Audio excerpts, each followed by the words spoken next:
சாதாரண எம்ஜிஆர் பாட்டு, சிவாஜி பாட்டு, கமல் பாட்டு, ரஜினி பாட்டு, விஜய் பாட்டு, அஜித் பாட்டுலாம் இருக்கும்ல, அது பாலுசார் பாட்டு தான். இப்ப பாடின பாட்டெல்லாம் யாரு ஹீரோ யாரு ஹீரோயின் கேட்டா தெரியாது. இதுல அந்த ஹீரோயின் இப்போ எதுவும், பட் இவர் அந்த பாட்டு பாடினா இன்னைக்கும் நமக்கு புல் அடிக்கும்.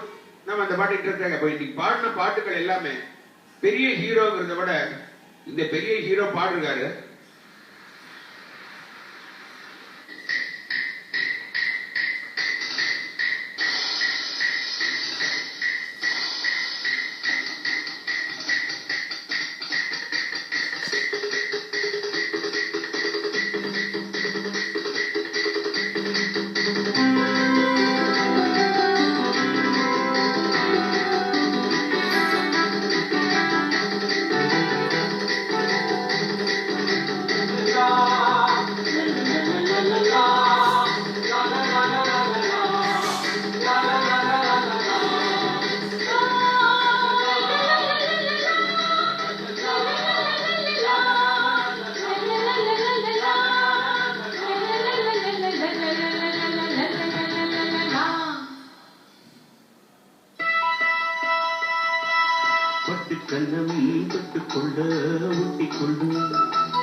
அள்ளி தரும் சுகங்களே ஆயிரமே கட்டுக்கண்ணம் கட்டுக்கொள்ள ஒட்டிக்கொள்ளும் ஒட்டிக்கொண்டு கட்டிக்கொள்ள உள்ளம் கொள்ளும் சென்றல் வந்து என்னை கண்டு மெல்ல மெல்ல ராகம் ஒன்று பாடுதம்மா கட்டுக்கண்ணம் கட்டுக்கொள்ள ஒட்டிக்கொள்ளும் ஒட்டிக்கொண்டு